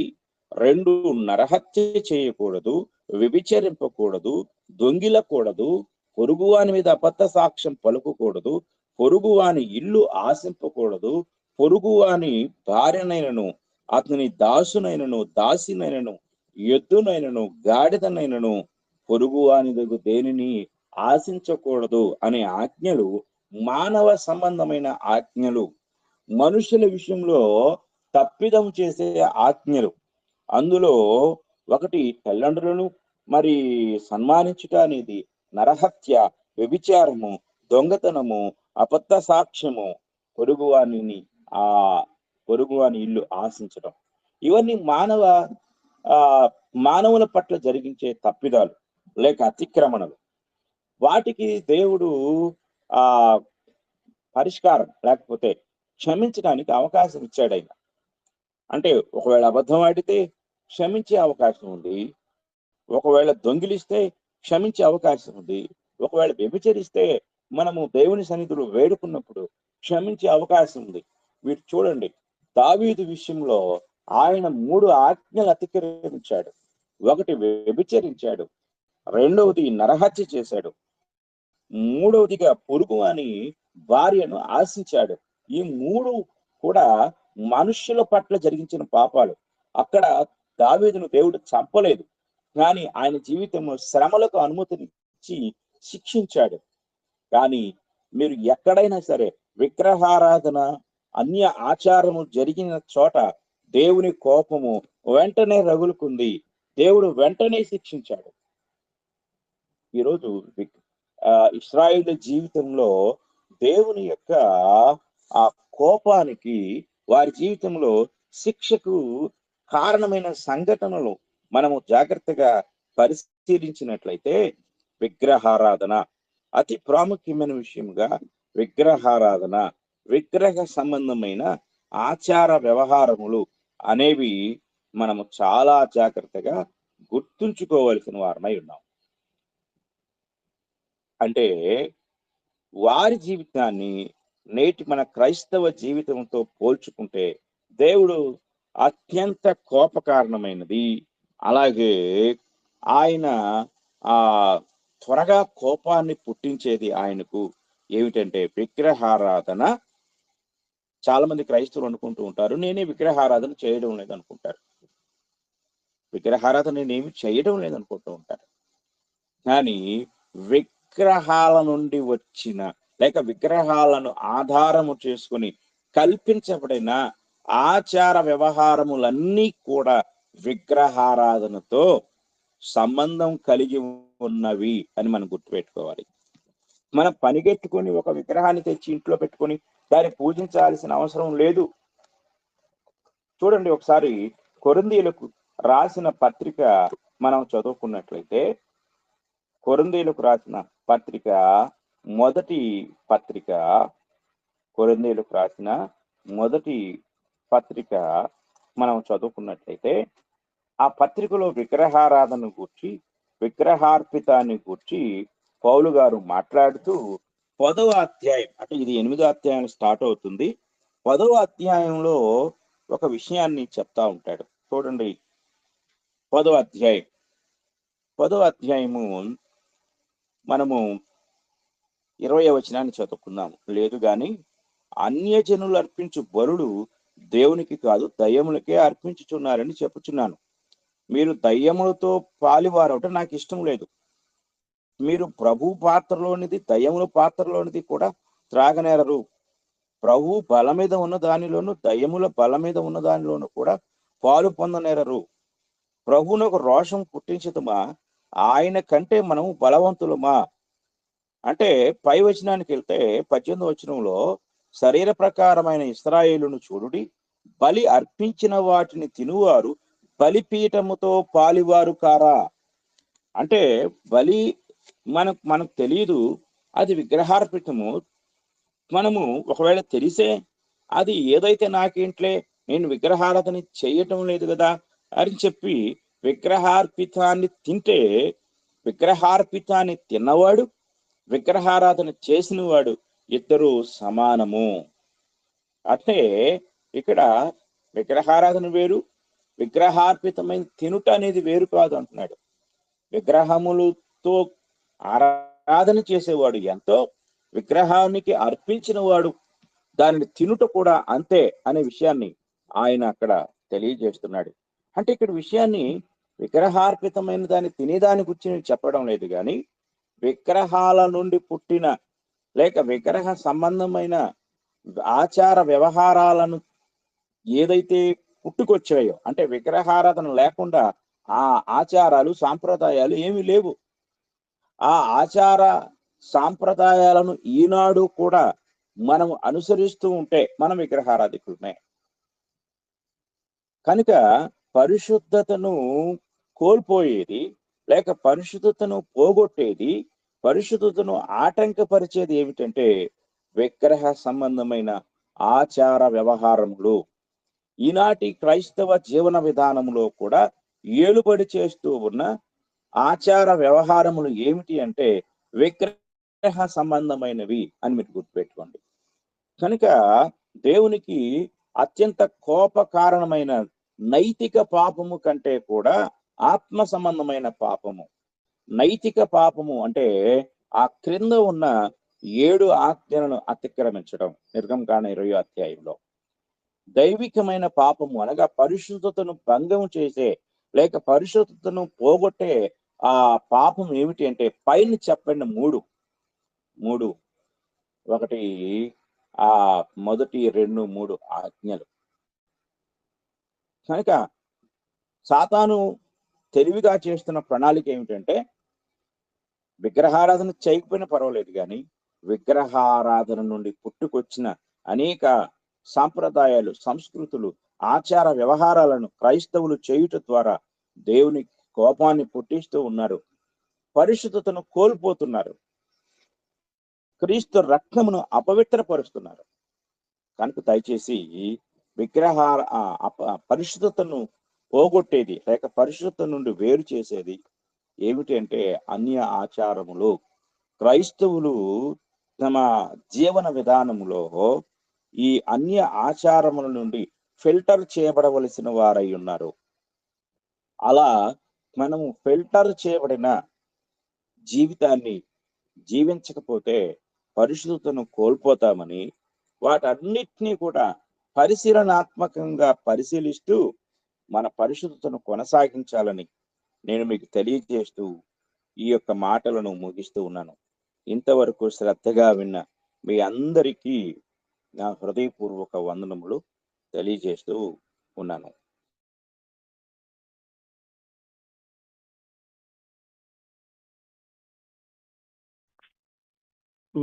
మీకు కూడా వందనములు సార్. ముగింపు ప్రార్థన మీరే చేయండి సార్.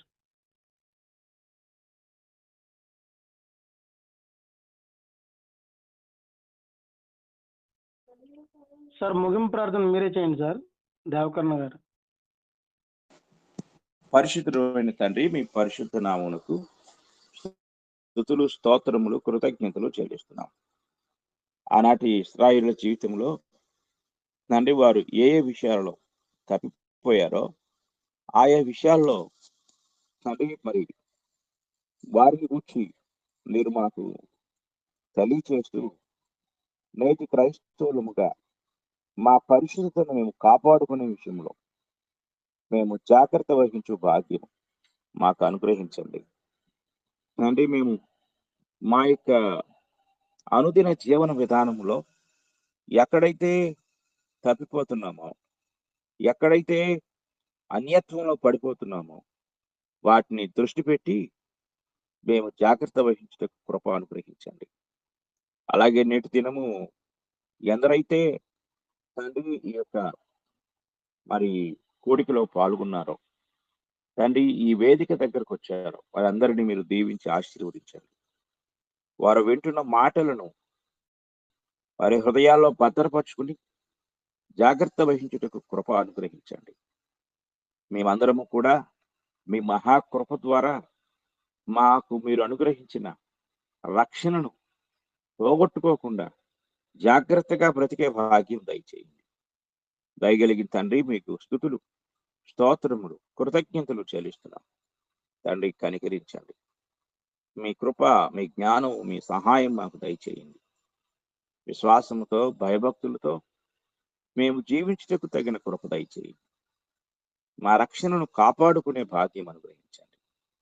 అలాగే మా తండ్రి, మరి మేము ప్రార్థించిన రీతిగా మరి సహోదరి జ్యోతి గారి గృహమునొద్ద 3 దినాలు కూడికలు మీరు జరిగించారు. నిన్నటి దినము తండ్రి మరి ఎంతో తండ్రి మరి గొప్పగా మీ కృప ద్వారా జరిగించిన ఆ చివరి దిన మీటింగ్ని బట్టి మీకు స్తోత్రాలు చెల్లిస్తున్నాం. అలాగే మా ముందు ఉంచబడిన 3 దినాల లెక్చర్షిప్ను కూడా మీరు ఆశీర్వదించండి. మీ మహా కృప చేత మీరు దీవించండి. అలాగే మా తండ్రి మరి ఆయా ప్రాంతాల నుండి రానయ్యున్న ప్రతి ఒక్కరిని మీరు దీవించి ఆశీర్వదించండి. అలాగే సహోదరులు వసంతరావు గారిని, అలాగే హరిత కుమారి గారి యొక్క భర్త గారిని మీరు దీవించి ఆశీర్వదించండి. అలాగే తండ్రి ఇతరు చిన్న బిడ్డల కొరకు తండ్రి మేము ప్రత్యేకంగా వేడుకుంటున్నాం. వారి పట్ల మీ కృప చూపించండి. వారిని మీరు దీవించి ఆశీర్వదించి బలపరచండి, భద్రపరచండి. అలాగే మా తండ్రి మరి ఉదయకాలపు ప్రార్థనా కూడిక, అలాగే వారంలో 2 రోజులు జరుగుతున్న ఆన్లైన్ బైబిల్ ఇన్స్టిట్యూట్ ను మీరు దీవించి ఆశీర్వదించండి. అనేక సంగతులు మేము క్షుణ్ణముగా నేర్చుకునే కృప, అట్టి భాగ్యము, అట్టి సహాయము దయచేయండి. ఆయా ప్రాంతముల నుండి రానయ్యున్న వారిని మీరు సిద్ధపరచండి. తండ్రి మీకు స్తోత్రాలు చెల్లిస్తా ఉన్నాం. మా తండ్రి ఇక అనేకులు ఈ 2 గ్రూపుల్లో చేర్చబడుటకు తండ్రి మీ కృప అనుగ్రహించండి. అలాగే ఈ పని భారం అంతటినీ కూడా తండ్రి మరి ఎంతో శ్రద్ధగా నిర్వహిస్తున్న మీ దాసుడు రవి గారిని, తనకు మీరు అనుగ్రహించిన మంచి సాటి అయిన సహాయమును, బిడ్డలను మీరు దీవించండి, ఆశీర్వదించండి. మీ కృప చేత బలపరచండి. మీ జ్ఞానాన్ని దయచేయండి. ఇంకా వారి అనుదిన జీవితంలో బలమైన సాధనములుగా, బలమైన పనిముట్లుగా వాడబడే భాగ్యము, అటువంటి కృపా సహాయము మెండుగా దయచేయమని మరొకసారి మా గ్రూపునంతటినీ కూడా మీ కృప కలిగిన హస్తములకు అప్పగించుకుంటూ ఈ ప్రార్థన మా ప్రభు అయిన యేసుక్రీస్తు వారి పరిశుద్ధ నామములు అడిగి వేడుకుంటున్నాము తండ్రి. ఆమేన్.